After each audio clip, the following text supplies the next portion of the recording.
জুলাই আন্দোলনের একটা আদর্শিক ভিত্তি ছিল। আপনারা মনে করবেন না যে আন্দোলন হঠাৎ করে হয়ে গিয়েছে, অথবা কোটার জন্য একটা দেশের রাষ্ট্রের সকল শ্রেণী পেশার মানুষ জীবন দিতে নামে, এটা পৃথিবীর কোথাও হয়নি। এখানে একটা আদর্শিক ভিত্তি ছিল। সবচেয়ে বড় যে ভিত্তিটা ছিল, এখানে ন্যায়ের পক্ষে সবাই অবস্থান নিয়েছে, বৈষম্যের বিরুদ্ধে সবাই অবস্থান নিয়েছে, জালেমের বিপক্ষে মাজলুমের পক্ষে সবাই অবস্থান নিয়েছে। এই বিষয়গুলোর আদর্শিক সংজ্ঞায়ন প্রয়োজন। এখানে আপনি প্রত্যেককে পাবেন যে তারা শাহাদাতের তামান্না নিয়ে সেখানে গিয়েছিল। আজকের এই শাহাদাতের তামান্নার শিক্ষা কোথায় থেকে পেয়েছে মানুষ? আপনি নিঃসন্দেহে সেই সময়ের চিত্রগুলো, ভিডিওগুলো এখনো যদি আপনি দেখেন, পাবেন যে একদিকে গোলাগুলি হচ্ছে, রক্ত যাচ্ছে, জীবন দিচ্ছে, আর একদিকে আজান হচ্ছে, মুয়াজ্জিন ইকামত দিচ্ছে, সবাই নামাজে দাঁড়িয়ে যাচ্ছে। কোথায় পেয়েছে এই শক্তি? সেখানে।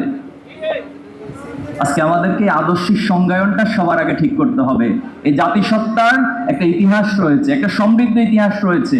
লড়াই সংগ্রাম, রক্তের উপর দিয়ে জাতি দাঁড়িয়েছে। কিন্তু আমাদেরকে বারবার আমাদের সে লড়াই সংগ্রামগুলো, আমাদের স্বাধীনতাকে বুলুণ্ঠিত করা হয়। একটা শ্রেণী পেশা এখানে দাঁড়িয়ে যায়, এটা বুর্জোয়া শ্রেণী এখানে দাঁড়িয়ে যায়, কিছু ব্যক্তি তাদের পুরাতন স্ট্রাকচার দিয়ে আবার ফ্যাসিজম কায়েম করে, আবার রক্ত দেয়, আবার ফ্যাসিজম কায়েম করে। আমরা চাই যে এই জাতিসত্তার যে শিকড়ের সন্ধান, সেই সংজ্ঞায়নের মধ্য দিয়ে এটা একটা আদর্শিক ভিত্তি স্থাপিত হবে।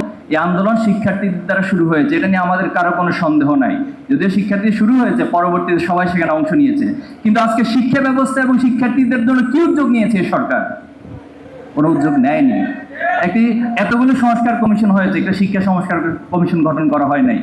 আজকে শিক্ষার্থীরা একটা মানসিক ট্রমার মধ্য দিয়ে যাচ্ছে। তারা তাদেরকে ভাই হারিয়েছে, বন্ধুকে হারিয়েছে, রক্তাক্ত সে চেহারাগুলো এখনো চোখের সামনে ভাসছে। আপনি তাদের ট্রমা ঠিক করার জন্য তো কোনো উদ্যোগ নেন নাই সরকার। আমাদের অসংখ্য ভাই এখানে ঘুম রয়েছে, ঘুম অবস্থায় এখানে অনেকে ফিরে এসেছেন, অনেকে লাশ হয়ে ফিরে এসেছেন। ইসলামী ছাত্র শিবিরের 7 জন ভাই এখনো ফিরে আসে নাই। এটা নিয়ে তো কোনো সিদ্ধান্ত আজকে 1 বছর পরে নিতে পারেন না রাষ্ট্র। হয়তো তাদেরকে ফিরিয়ে নিয়ে আসেন, অথবা অন্তত এই ঘোষণাটা দেন যে তারা দুনিয়াতে বেঁচে নাই। এই কাজটা তো 1 বছরে আপনারা করতে পারেন না। আমরা তাদের পরিবারের কাছে কি জবাবটা দিই?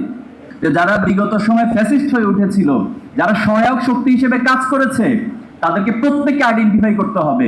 কারণ এদেরকে যদি আইডেন্টিফাই না করে, নির্মূল না করেন, আমি কথা চ্যালেঞ্জ করে যাচ্ছি, কিছুদিন পরে আবার যিনি ক্ষমতায় আসবেন তিনিও ফ্যাসিস্ট হয়ে উঠবেন। এজন্য এই বিষয়গুলো নিয়ে আসা দরকার। সর্বশেষ বলবো, জুলাই আন্দোলনে আমরা জীবন দিয়েছি, রক্ত দিয়েছি, কাউকে ক্ষমতায় নিয়ে আসার জন্য নয়, আবার কাউকে ক্ষমতা থেকে সরানোর জন্য নয়, বরং এই রাষ্ট্রের একটা আমূল পরিবর্তনের জন্য। আমরা চাই এই বিপ্লবের মধ্য দিয়ে এবং এই স্যাক্রিফাইসের মধ্য দিয়ে এই রাষ্ট্রের একটা আমূল পরিবর্তন হবে, যেখানে ভবিষ্যতে কেউ কোনোদিন ফ্যাসিস্ট হতে চাইলেও তাকে সুযোগ দেওয়া হবে না।